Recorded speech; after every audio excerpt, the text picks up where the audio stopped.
They say that every cloud has a silver lining, and I'm going to say the same about the pandemic. Whilst it has been quite disastrous for many, for businesses, there's been lots of lessons learnt that have actually helped take our business to the next level. In this video, I'm going to go through 5 business lessons that I've seen business owners learn from the pandemic.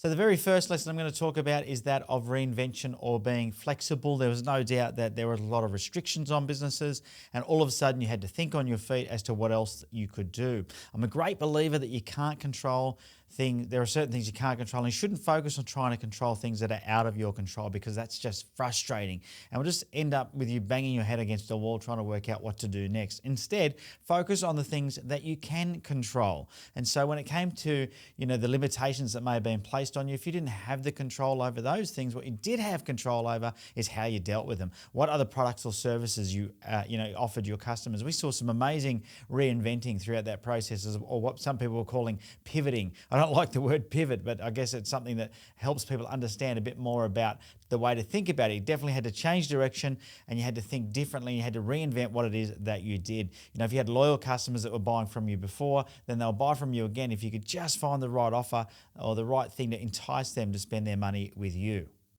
Now, big lesson number 2 from the pandemic was that systems are important. Now, especially when it comes to keeping your customers and your team safe in this pandemic, it was very important to be able to adhere to systems, have your team using the systems. Otherwise, things started to fall apart. And for some businesses, they hadn't really had much systemization in place until the pandemic hit. And I think it was a great lesson for many, many people that systems are vitally important. Now, I think systems or system, that word is an acronym for saving yourself time, energy, and money. Now, you can write that down, but saving yourself time, energy, and money. I'm a great believer in that. Systemize those routine things. So check-ins and, the way we had to ask people questions, or, maybe systems around how many bookings you could take because of the restrictions that you had on the number of people you could have in your shop, or whatever it might have been. Now, all of these things had to be systemized. Those systems then had to be trained to every team member, and the team member then had to run the systems. Your team run the systems, your systems run your business, and this is how it should be. So I think it was a lot of businesses that throughout this period have learnt to really love systems. All right, lesson number 3, and I'm so glad that everybody sort of caught up and learnt this one, and that is that online meetings are super, super efficient. Yes, there may be times when you've had technology issues and it didn't go to plan, but 99% of the time using something like Zoom or Skype for business or Microsoft Teams meant that you could meet online very quickly, very swiftly, and efficiently. No driving across town, no distractions of standing around chit-chatting before the meeting or after the meeting. Just get in there, get the meeting done, cover the agenda, and away you go. Now, having said that, if you do want to make sure you have really good, efficient online meetings, you do need an agenda. You do need to make sure you stick to the point, and you need to make sure that everybody stays on point throughout the meeting as well, because it could go off, with changing backgrounds or funny things like that. So you definitely want to be able to do that. But I think that one of the big learnings was that online meetings are okay, and that we saw people that thought they couldn't sell their product or service online before the pandemic, thriving through the pandemic, because now they've learned how to do a presentation online, how to share their screen, how to market and do meetings online instead of having to meet one-on-one with everybody, which is super inefficient. So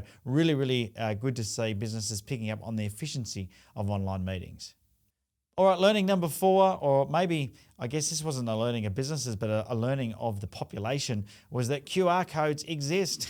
I remember trying to do marketing with QR codes many, many years ago, and it's sort of falling flat on its face because it wasn't something that people were used to doing. But right now, if you check in anywhere you go, it is likely you're using the camera on your phone to take a photo of a code. That is a QR code, and that is then opening up a website or an app on your telephone. Now, as a business, you can use this tool as a marketing tool. There's no reason why you can't place QR codes on, let's say you have a restaurant, for example, or a business where people are waiting. Place a QR code in an area where they're sitting and waiting, where they can sign up for a newsletter or for a voucher for their next purchase or something like that. If you're a mechanic, or a panel beater, like a collision repair business. You could put QR codes on something you hang from the mirror, maybe a bag of jelly beans with a QR code, and say, please scan me to leave a positive review.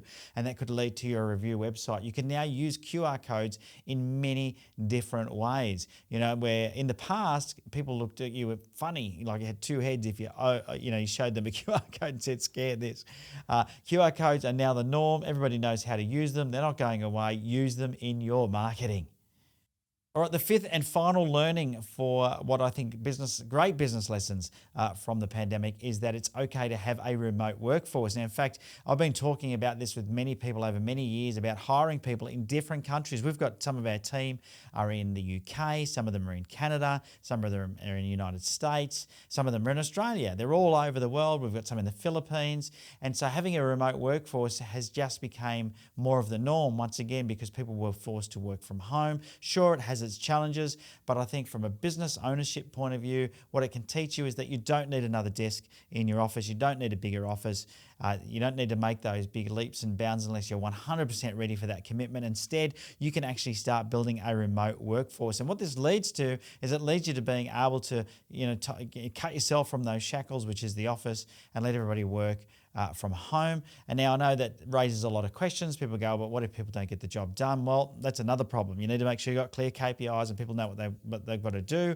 I love the old philosophy is that you've got to pay on outcome, not on attendance. And that's what you need to do with a remote workforce. So really, really glad to see a lot of people taking advantage of the ability to be able to have people working remotely and now starting to pick up employees in other countries as well as they start to leverage and delegate their business across the world and get themselves being super efficient and making more money. So it's all about building your business profitably, and a remote workforce absolutely helps you do that. In fact, a lot of people that work from home are happier employees, and happy employees means more productivity. More productivity means more sales and more profitability. So there you go. So there's my 5 top learnings or business lessons from the pandemic. If you've got any other business lessons or things that you saw people learning, then down in the comments below, leave a little note. Let me know. What were the key lessons you saw? What was it that you loved about the pandemic in a business sense? What did it help you do? What is it you would like to say goodbye to and not see ever again that the pandemic introduced? Put it down in the comments down below. We'd love to hear from you.